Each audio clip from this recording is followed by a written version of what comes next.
Hello and welcome to Let Us Farm. My name is Emily Noel Oge of Let Us Farm. So today we are talking about things you must avoid during this Christmas festive period sales. Look, these are things that I will explain these things in detail on the implications if you don't avoid them.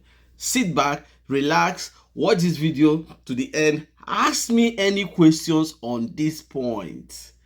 They may make or mar your business. I'll be right back.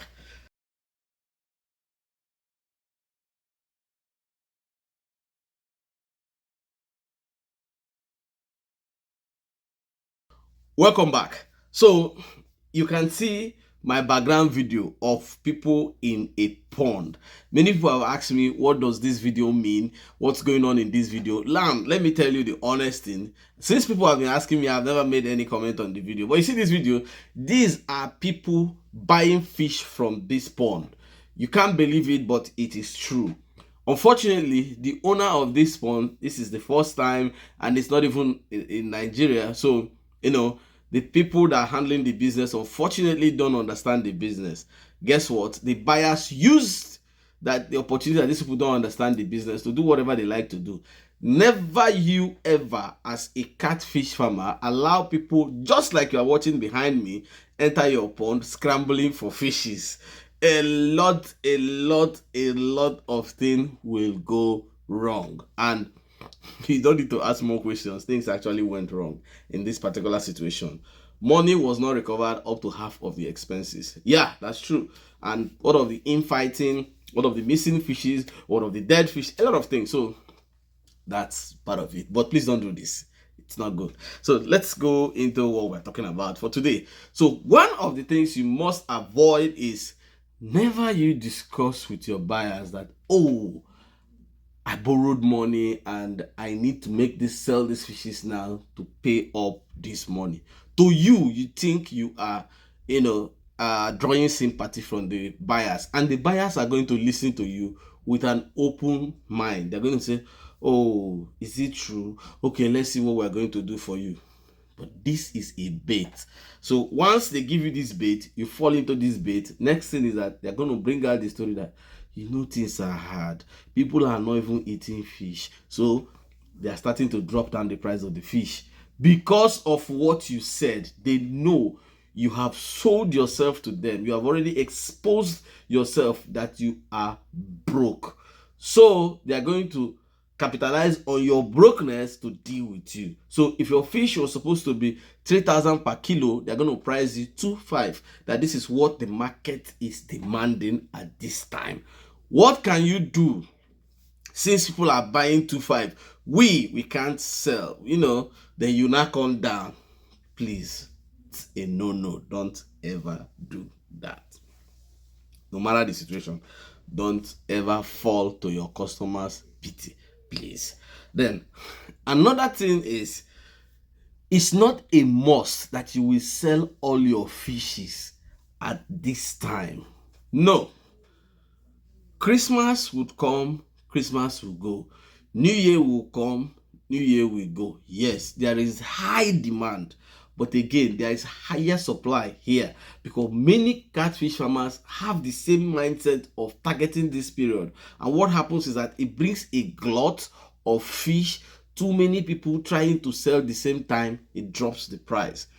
My advice to you, if you have good water supply in your place and you have money for fish, for feeding, that's why I always tell people this period, if they budget this period, always make an exception of you can feed your fishes for some weeks away in case it fails. So if you have these things, what you do is sell with the current price. If it's 3K that they're selling, don't go down, stay there, even be putting money on top, see whether you can negotiate further. If not, stay there. Then don't go below that. Don't worry. After everything, Christmas, New Year, all the events, the parties, the razzmatazz, everything disappears. Many catfish farmers would have sold on a loss basis. You gradually start selling your fish during dry season. That time, many farmers don't have fish. So you will still make back your money and even make more money on top. So the choice is yours. But if for some reasons you don't have water and you don't have feed, well, you brought it upon yourself. But this is, I've been saying this before, that this is how you can control the price of your fish. Then another thing, just like I said before, don't for any reason use your customer scale to sell your fish. When I started, I encountered the issue of adjusted scale. It was one of my buyers that made me to know. I did not know. The buyer was there watching, so he now looked at the fish that I scaled to somebody. He now came to whisper to me, said, "Oh, these fishes are more than what you are seeing on this scale." I was like, "How?" So he said, "Okay, I have my scale in the car. Let me go and get it so that I will rescale it." You know how these things happen, and somebody is just sent like an angel to you. And when we rescaled it, it was a shocking thing. The other buyer said he's not going to buy, that he don't trust that guy's sale. And I said, if you don't trust it, just leave it. At the end of the day, I didn't agree to proceed. So he now saw that maybe this guy na winch when they send come, which me, I don't care. So I had to go in with that, and that was how the situation was arrested. Since then, I stopped using customers' scale, and I knew that this is a red flag. If you don't have money to buy scale, look for another catfish farmer in your area. Go and borrow the scale. Some people even do scale renting. Rent the scale, test run it in your house by using water or anything to weigh on the scale. If it gives you good reading, use it. But customer, no. Except it's a customer that you over trust. But if not, be careful. It's not an insult. So that's just it. So another thing, just like the video you watched, one secret is this: if you are selling in a compound and probably you called too many people, what I do is when they come to buy the fish, I provide seat for them. Sit down, you come one at a time so that we attend to you. So if we are dragging in the pond, we drag the fish, you keep your bath. So when we attend to this customer, then we attend to the next customer. The reason for this is to avoid putting confusion on you. When too many people gather with whatever they are using to buy the fish, and too many of them are talking to you at the same time, most of them have the intention of confusing you, and before you know what's happening, you are confused. You can't be able to coordinate what is happening. That's how your fishes, your numbers are going. Nobody will ever tell you this, but this happens. Be careful. Avoid this situation, this period. And you who is starting new, if you are not in the country and you have somebody trusted that is selling the fish for you, let the person be on ground during sale and give you timely up to date of what is happening. If you can, you put camera and watch. Make sure that the person is there during sales. Some people during sales, they want to do big man, big woman. For some reasons, I don't know. You see them, they buy drink, go one side, they drink. And people that are busy, people that understand the business are in their pond doing magic for them. They will not know. By the time they come back, it's what they tell you that you believe. If harvested fish is 200 kg, they can tell you that it's only 150 kg we brought out. How will you know when you are not there? You can't know. So it's only when you get to a level of maybe you have manager who you can trust, or maybe you have security cameras. Tell them to stay under the security camera. That's your own point. If they don't like it, let them forget about it. You are in charge of your sale. Stay under the security camera watch and do whatever they do. So you stay there, watch them. Or if you have a good manager you can trust, let your manager give you timely up to date of what's going on. And with that, because you are trusting the manager for him to manage your farm. So with that, you can be able to have idea of what's going on. But if you as a seller, you are not there in the pond, you as a manager, you are not there in the pond, well, to God be the glory. That's what you will see. Then another point is never you use your mouth to demarcate your fish. Yes, some of your fishes did not grow well. Some of them are runt. Some of them are bent. Some of them are bad head. Don't say it. Never you ever say it where your customers are. You see, people like to talk. Your customers will come and be whining you to hear what you are saying. Once you demarcate these fishes, they are going to price you, underprice you, because you have used your mouth to confess the problem of your fishes to them. So they are going to demarcate you based on what you said.